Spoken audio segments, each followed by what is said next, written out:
getting towards that point now where come the summer, I think the club probably do have a decision to make whether they're going to keep on to him or whether they're going to move him on. The future of several Manchester United first-team players remains uncertain ahead of a crucially important summer window for Ruben Amorim. We're discussing our latest outing and performance with the scenarios surrounding Alejandro Garnacho and the return of Mason Mount. That alongside the stellar form of Matthijs de Ligt, the arrival of Manchester City and the sit-in protest to come on your Theatre of Red.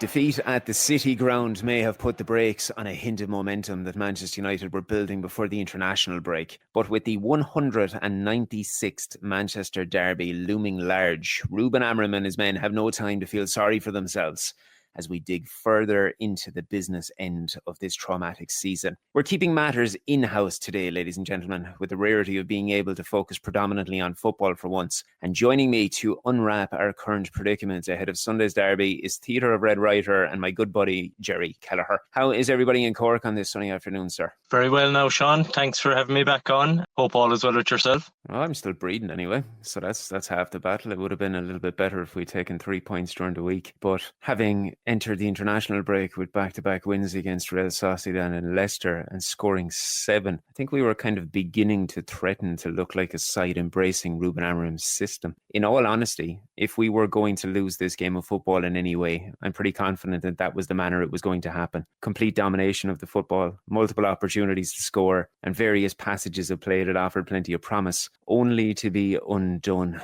by a former United player in the most emphatic of fashion. Heading into that fixture, Nuno Espirito Santo has overseen a truly brilliant rise to third place, utilising a brand of football that is very much getting the utmost out of a group of players at his disposal. Now, say what you will about tactics, but this is a man who has embraced the Jose Mourinho playbook. And when his side scored within the opening 5 minutes, it set a partisan crowd wild. I found it very interesting that Forest had dropped to 14th in expected goals conceded before kickoff. And when you take that style of play and you put it up against a United side that has historically struggled most against a low block, the job was always going to be difficult. Disregarding individual performances for now, because we will get to that, what were your takeaways from the game as a whole at the City Ground midweek, Jerry? I suppose first takeaway was that, it was really disappointing after a good run of form prior to the international break. It kind of just showed that we're still a work in progress. Some encouraging signs. I was quite happy with the ball progression by the team.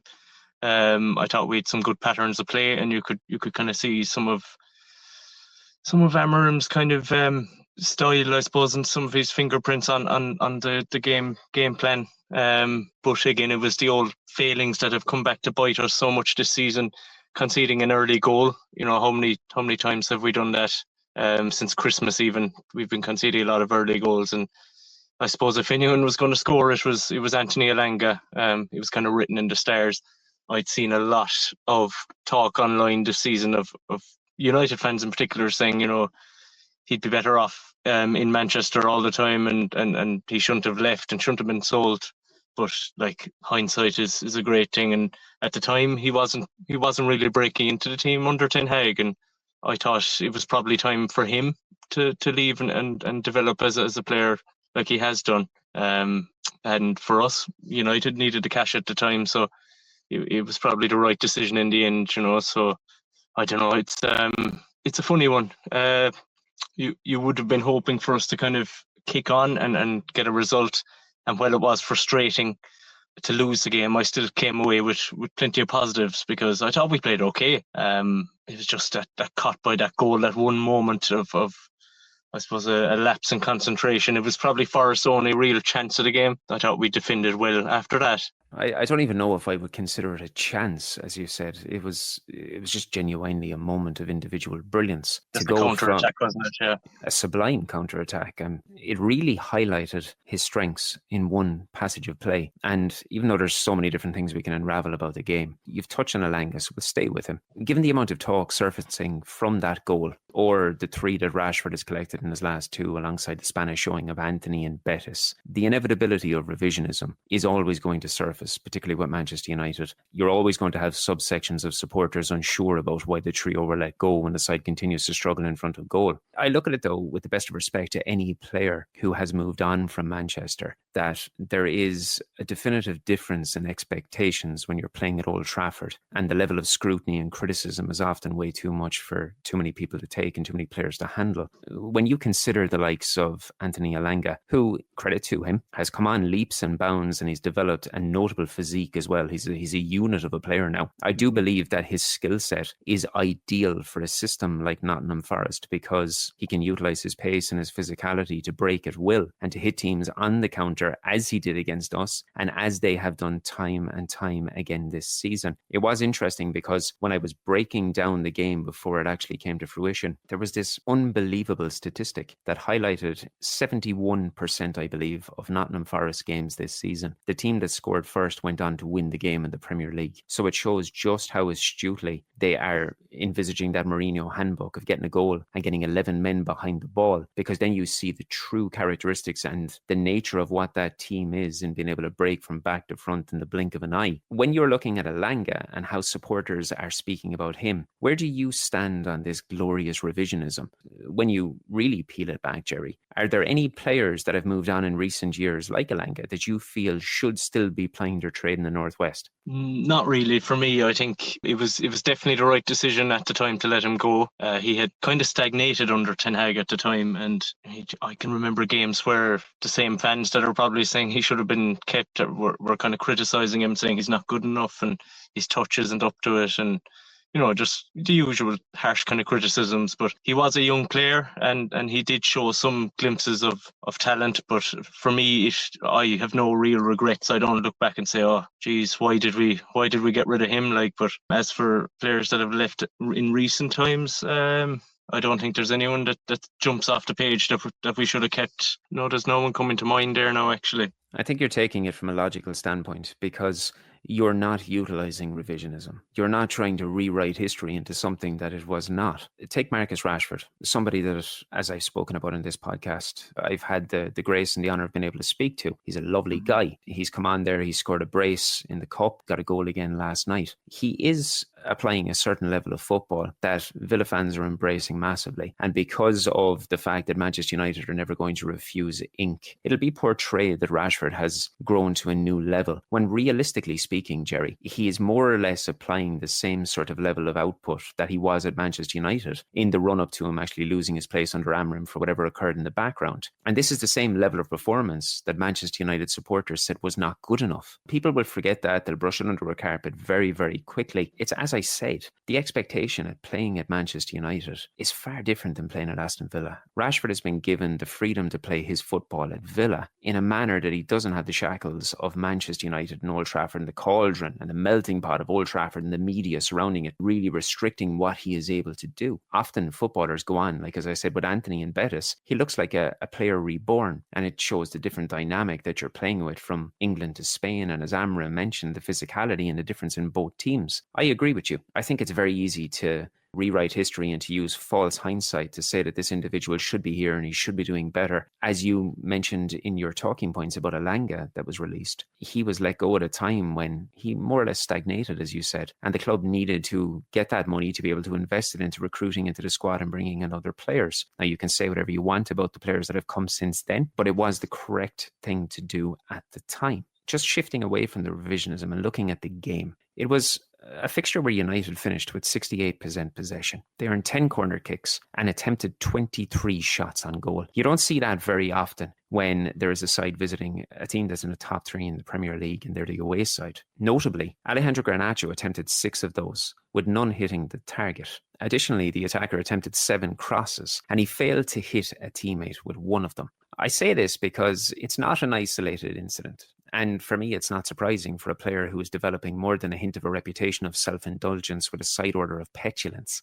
When we consider Garnacho, I find that he is somewhat of an enigma. in this squad at this moment in time. Because on one hand, people will almost jump to defend his routine errors because of his age, while on the other, people will move towards highlighting the lack of available options to play instead of him, or the fact that Ronaldo made similar mistakes at the same age, which I believe is nonsensical. As a journalist who always moves to support the players, managers, etc., I will do my best to give everybody at Manchester United the benefit of the doubt, sometimes to my detriment. However, I'm finding it very difficult to look past Garnacho's flaws this season, and I'm also bemused when people will utilise his age as a protective barrier when he turns 21 in under 3 months, while a man who has just turned 22 in Rasmus Højlund is battered from pillar to post. And I say that because you must remember that Højlund has 55 Premier League appearances to his name, with 16 goal contributions. Garnacho has played 31 more times in the league. Now, admittedly, one came into the academy for close to $500,000, while the other was brought to the club for mega money. But does that in itself shield Garnacho from criticism? I say this because he's also a full international with the reigning world champions and has 8 appearances to his name.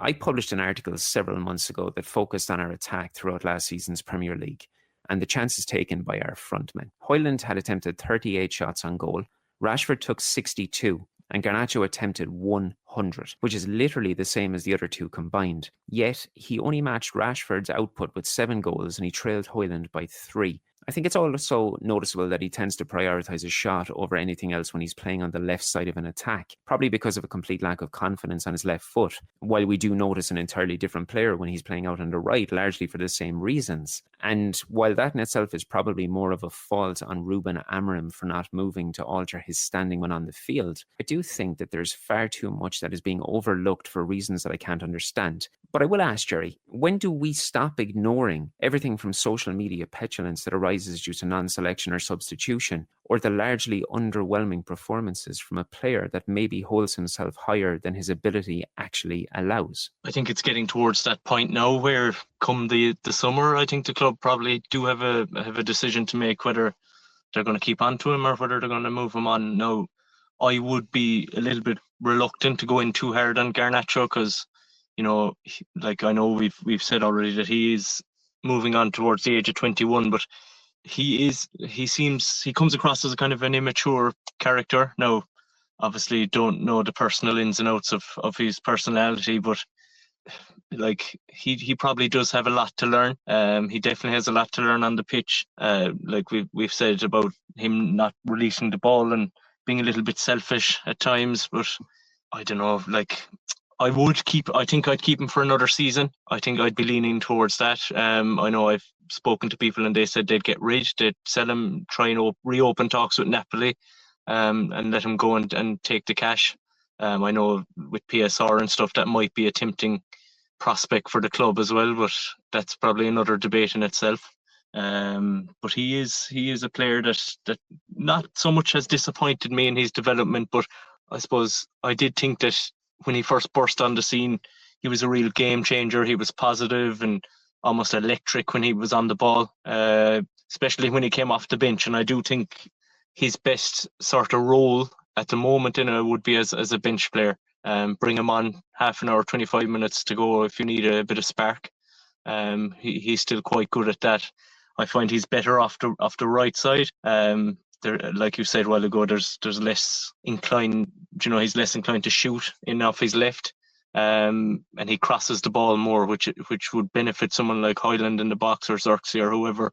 Because when he's out on that left side, it's quite frustrating, and I can only imagine the frustration that's within Patrick Dorgu at the moment, because I don't think he gave him one single pass the other night against Forest, and he was overlapping any chance he got. Like, it was good to see the fullback overlapping as often as he did, but I can't recall one single pass, which was really frustrating for me. It's perfectly acceptable for an attacker to use a fullback as a decoy from time to time because you want to variate what you're doing. It's all about interchange and it's about keeping the defence guessing. But Patrick Dorgu was passed up every single time. And it comes down to, I think, a footballing IQ, Jerry. It comes down to poor decision-making and poor footballing IQ. I want to ask just specifically straight up, because this sort of talking point will generally generate traction in positive and negative fashions because there's so many people on either side of the fence. Do you think that I'm being hard in my assessment of what I asked you prior to this? Am I being too hard on him, or am I being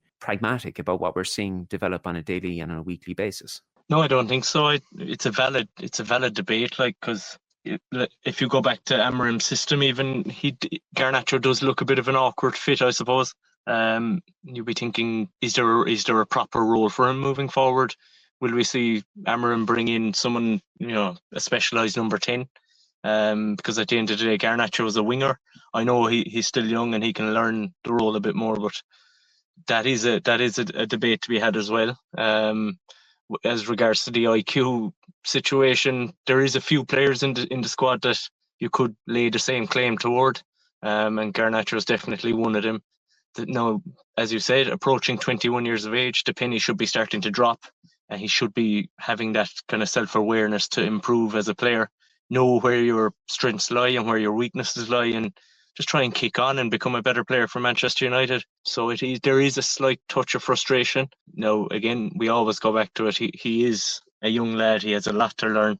But like I said, the penny has to drop at some stage, and we do need to see that next level, if he has a next level. I think what it does for me is it emphasises the agendas that develop, particularly on social media. I made the reference to Rasmus Højlund because this is a guy that turned 22 in February. So there's not a dramatic difference between the two of them.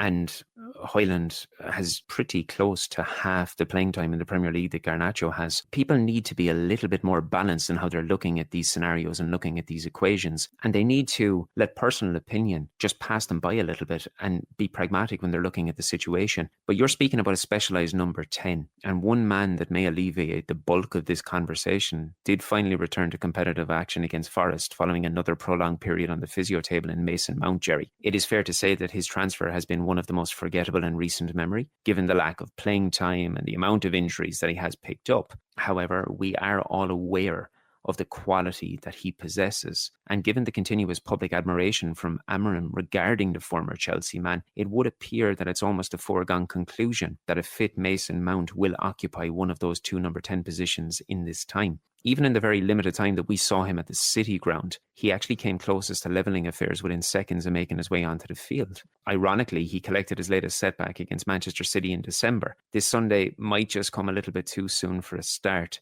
but I suspect that he will be given ample time to make an impact from the bench ahead of what many feel will be a regular starting position. What are your thoughts about the man that Thomas Tuchel was never shy of comparing to the very best in the world when he was managing him? It's funny because I just read something there about an hour or two ago that the club are going to prioritise keeping Mason Mount fit this summer, and they're not entertaining any thoughts of selling him on. So I suppose that's a good vote of confidence that his immediate future lies at United anyway. So I like him as a player, I suppose. I haven't seen a whole pile of him at United to kind of judge off that yet. I've seen him at Chelsea, of course, and I liked what I saw in an attacking sense. He seems tailor-made for that kind of right 10 role that we were on about. Very versatile, very energetic. Under Ten Hag kind of used him as a trigger for the press. And I think that kind of led to him picking up even more injuries. But I think if he's played in the right way and gets a bit of luck as well, because there's a lot of luck goes into injuries too. I think against Man City there in the game you were on about in December, I think he hyperextended his leg and that led to like a tearing a hamstring or something like that. So that was just an unlucky one. So you'd be hoping that he does get an extended run on the team.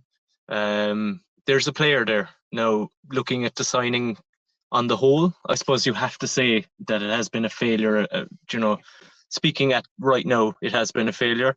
But you'll be hoping he can salvage it. I know you like Mount and you rate him as a player, and I would be hoping that he can fulfil some bit of the potential that United saw in him. But let's see if he can kickstart his career. And wouldn't it be great if he came off the bench on Sunday in the derby and maybe scored the winner? Oh, absolutely. And look, I've always been very public about my admiration of the player. I remember going back years ago when he was at Chelsea. I try to keep as much of a view of every team in the continent as I possibly can for as long as I possibly can. I will admit I've never had the greatest affiliation for Chelsea, and it's been difficult throughout the years to be able to really focus in sort of a positive fashion towards their team, their manager, their players. But when I got wind that Mount was considering making the move north, I did really focus in a lot more on him. Even myself, I was a little bit taken back from the offset just at how much he had actually achieved from a personal perspective. Everywhere he went, even when he was on his loan, he was with Wayne Rooney at Derby, he always made an impact. And the general consensus from every coaching staff that has ever dealt with him is this is the definition of a professional athlete. He goes about everything in the right way.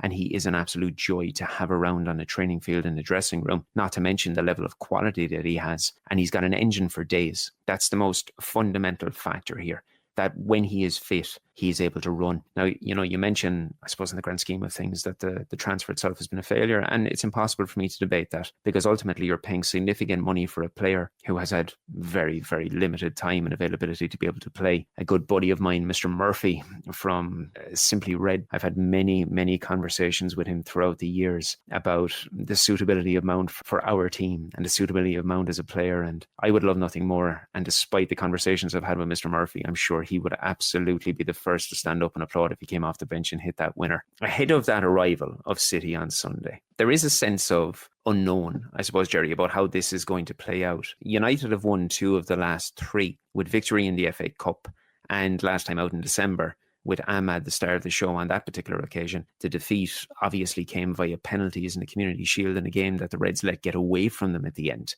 Before discussing the fixture itself, I want to jump back on a topic that I was speaking about several weeks ago on Old Trafford and this Wembley of the North, or the Disneyland of the North as it's being called in certain sections. I'm doing so because I want to hear your take on something. Going back and forward on this for months, I know where I stand regarding the ground and the meaning that it has for me coming through my growth with my father and then passing that on to my now adult son. You are encountering a similar scenario with your teenage stepdaughter Amelia as she prepares to embrace the derby at the weekend, with the pair of you getting ready to make your travels over tomorrow, I believe. As an Irish supporter, Jerry, attempting to pass the baton to the next generation in your household, what are the overall feelings about the prospect of a new stadium between Amelia and yourself? And does she hold any stock in the historical roots over the allure of something modern and shiny? Or is it very much like the view of many of the younger generation coming through that want to follow in the footsteps of Spurs and co? Yeah, so I suppose my own viewing on the stadium, like yourself, I would have gone back and forth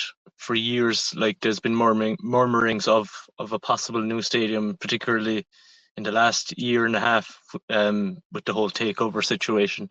And now it's started to come to light there in more recent times, and we had our confirmation that a new stadium will in fact be built a few weeks ago there. So it's all starting to feel very real now, I guess. Now I love Old Trafford, and I'm sure every United fan out there has the same sort of love in their heart for the old stadium. If you had asked me a year ago, 2 years ago, I would have said no way. We should upgrade it. We need to keep on to it.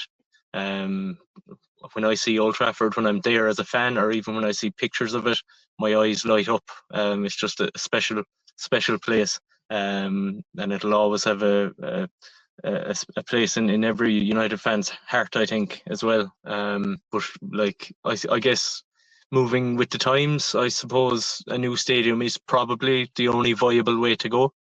We are the biggest club in the world, and we probably deserve, the best stadium in the world as well. I won't deny that. So moving forward into 10 years down the road, we'll say, won't it be fantastic to have such an iconic new stadium, as they're saying. And as regards to the younger generation, it'll be something new, something different. You mentioned Amelia there. We're getting ready to head off now tomorrow for the derby. At the moment, she loves the Old Trafford, if we can call it that. She's of the opinion that it should be kept as well. But maybe in time, with the benefit of hindsight as well, a brand new stadium can be kind of fostered into our hearts as well. I guess, like when you think about utilising all the land around it and the area around the new ground, that might be of appeal to the new generation coming up as well. There'll be like when you go to Old Trafford now, there isn't a whole pile to do, especially for young people around the ground. So wouldn't it be great to have something for the kids, maybe like astroturfs or little areas that they could hang out before kickoff. Just to have something for everyone, I suppose, around the the new ground would be great. Yeah, it's a hard one. It's a difficult situation to talk about when you're so used to of going to a place that you love. Prospect of ripping it up and starting again is kind of daunting. But look, I'm sure we'll get to enjoy it and get to love it as well in time. If all goes to fruition, they're speaking about this all being sorted out in the next 5 years. And many of the individuals that I would have come to know throughout my many years going over to Manchester, there's guys that are in their late 40s and they're in their 50s or maybe their late 50s, and none of those people are viewing this stadium that it's for them. They're looking at it that it's for the next generation. Thankfully myself, I'm only approaching 40. So I'd like to think that I have many more miles in the tank when it comes to this situation. But it does very much have a feel that is a stadium and a venture and a prospect that is being put forward towards the future generation and really trying to entice further visitors to the area. Yes, on one hand, I can understand what you were saying with the prospect of having a different avenue for children around the ground to be able to enjoy, as opposed to the Boghall standard tradition of drinking. But then obviously what needs to be facilitated into this as well, Jerry, is that is a core principle. It's not necessarily saying that you have to go to the game drunk and you have to be leery, but it's a huge part of the culture and of fan culture, and it's a very important part of it. And for me, the huge worry about all of this is that while they're facilitating the future generation and trying to make everything as good as it can possibly be, it's almost phasing out a huge subsection of supporters. And there's no need to do so, because if you want to focus on the future generation and you want to add another 20,000 people, 25,000 people into the stadium, you can do so, and you can do so at relative ease. But it's the worry that I have is it's phasing out legacy supporters per se. And there's no need to do so, and there's no real reasoning behind it. Inevitably, following a notable protest before Arsenal and the combined efforts with FC United last weekend, the 1958 are asking all supporters to stay in their seats after the Manchester Derby on Sunday has played out for a sit-in protest. Their aim is quite simple. It's to highlight the growing concern amongst the fan base and to fight for the preservation of fan culture and pressure the club to make decisions that will support the best interest of generational supporters like Marcus, my son, and like Amelia. Presumably, with everything that's occurring, you'll stay put and supply endless education to your stepdaughter on the pivotal role being played in pursuing this matter for the benefit of now and her generation of supporters to come. Oh, definitely, yeah. I'm letting her know the score there, all right. And we'll be staying behind after the game to play our part. I think it's wrong that the so-called legacy fans are being uprooted. Some of them have been there since the 60s, 70s, all the way through the good times. They've seen everything. So it's not nice to be turfed out for the prospect of money and new fans and tourists coming in, taking your seat. I can understand their grievances. So it's important that if you are there, that you can play your part in any way, and show that it won't be tolerated. I do acknowledge what the 1958 have done has a lot of good has come of it. Just the same way must have been playing their part over the years as well. In the fight against the Glazers and the ownership, which has seen the club kind of, I suppose, go downhill very rapidly in the last 15 years in particular. So yeah, we'll be playing our part on Sunday and hopefully some good comes out of it. And we'll see where it goes from there. Absolutely. Close to 2 decades of greed, mismanagement, and the most horrific treatment of anything, let alone the most illustrious football club in world football. So we will be hoping that as many people sit down, make the point clear. And I know the 1958 are urging individuals, if they do have the ability to stay behind for even as little as 15 minutes, to do so, because it can make quite the statement in moving forward. But Jerry, focusing on the field, I want to speak about one man who may play a pivotal role, and that's Matthijs de Ligt. And I bring him up because despite ample concern about his arrival, and Bayern were willing to let him go at this age, he's quietly gone about his business and he's propelled himself into the conversation for our Player of the Year. Furthermore, as James Gorse has wrote in an article released earlier today on the Theatre of Red website, he is acting as another leader alongside Bruno and has every chance to be a future captain at this football club. For me, I always found it very funny how this narrative shifted to United getting a player who was allowed to leave Juventus and Bayern alongside Nasser Mazraoui, but he has comfortably dismissed the vast majority of naysayers who were hoping to see him fail in the Northwest. How have you felt about the one-time Ajax captain since his arrival in Manchester? Yeah, I've been very happy with him. He's shown great leadership. He's experienced. He's got that commanding presence. He's a real box defender. And I haven't been disappointed at all by him. I know people have tried to down him and tried to say he's been poor or average or whatever, but I haven't seen any of that. I've been really impressed with him. I wrote a piece in the summer for the Theatre Red, actually, just detailing how De Ligt could finally kind of fulfill his potential at United. Now, I saw a lot of him at Bayern Munich. I didn't see a whole pile of him at Juventus, but you don't play for those top clubs for the number of years that he did without having something to show for it. And himself and Mazraoui have been excellent signings so far. I guess there was that sort of narrative building before and after we signed him, actually, in the media, that he was an injury-prone player. But I'm fairly confident in saying he hasn't had one major injury this season. Would that be right? Yeah, I'm pretty sure you're right. Yeah, so that's a good sign. It just showed that maybe he did have one or two major injuries in the past, but he's got over his little issues and he seems to be doing well. He's settled well in England, and like you said, he's a great leader. Would be probably an ideal vice captain, actually, to Bruno at the moment anyway, and maybe, who knows, in time he could go on to be that future captain as well. So we're lucky to have him. He's slotted in seamlessly. I was very impressed there with the triumvirate of himself and Yoro and Mazraoui there in the back a couple of weeks ago before Yoro's injury.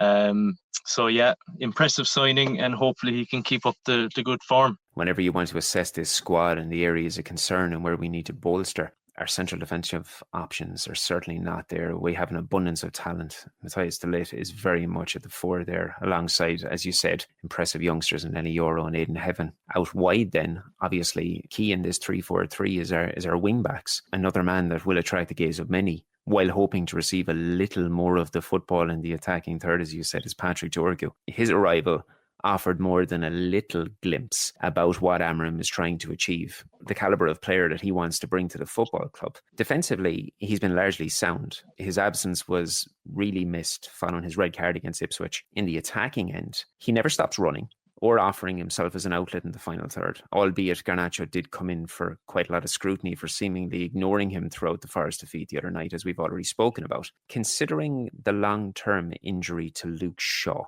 is Patrick Dorgu exactly what we have required on the left wing as a defender at Old Trafford, Jerry? I think he's been impressive so far. He looks a good player.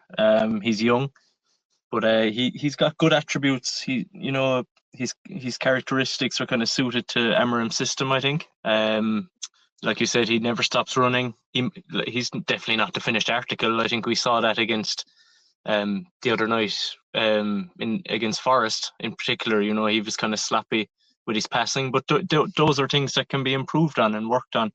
But I do think we've a good player on our hands, and like behind him, you've got Harry Amas, and you've got the young fella from South America, Diego Leon, coming in as well in the summer. So I guess one of them will try and slot in to be his deputy. You'd like to think that Dorgu will nail down that left wing back slot for the future and make it his own. He looks to be a confident enough lad, so he'll deal well with the pressure. Very attacking, which I like. We've missed that with Shaw injured.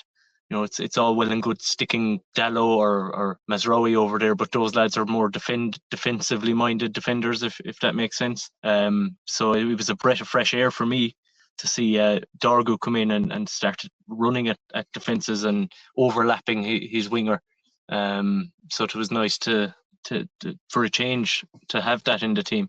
A good outlet as well. So yeah, I've been impressed with him so far. What have you thought of Patrick Dorgu? Oh, I've been very, very impressed. He's ticking the box of the most fundamental requirement when you're looking for signings in 2025. He's an athlete before anything. He's big, he's strong, he's fast, he's got an engine. Yes, he's raw in certain aspects, but this was always going to be the case with his age. It's the ability that he has now and the potential that he has in moving forward. And it's why we've seen links with the likes of Roger Fernandez from Braga. He's a very similar styled player who fits on the other side of the field. These are attacking wingbacks that can easily fit in as attacking midfielders. They have versatility on either foot and they have the ability to run for days. And that's exactly what we want at the football club. Lastly, I just want to touch on this because I know we entered the game in the unfamiliar setting of the result of not really altering any form of domestic standing. We're sitting 13th and 4 points behind 11th place Brentford. And Amorim has essentially inherited a prolonged pre-season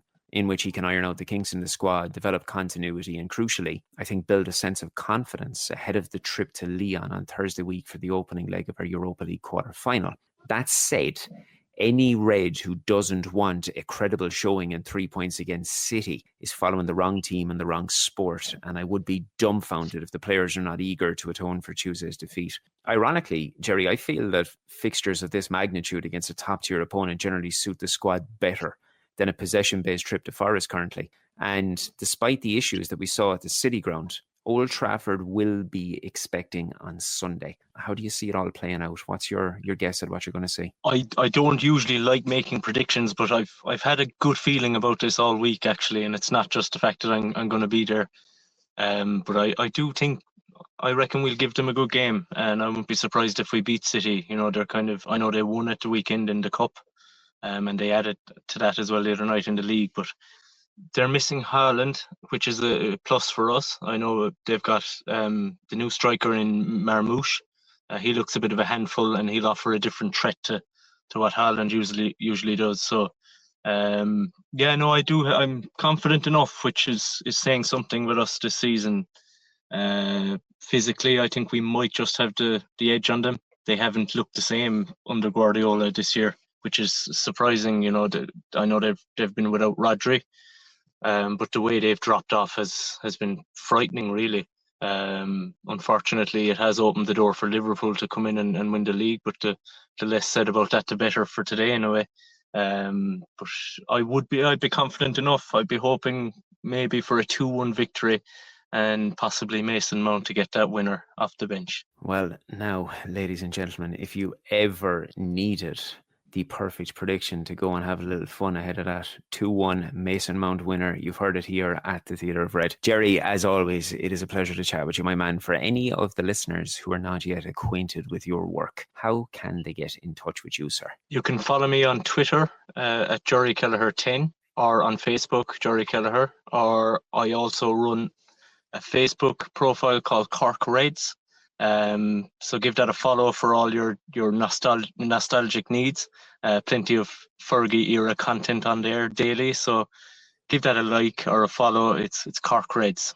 Absolutely brilliant. And as always, you can get in touch with us at theatre_of_red across every social platform and keep up to date with daily updates and exclusives directly from Carrington on our website. If you would kindly subscribe wherever you're listening, and please leave us a 5-star review on Spotify.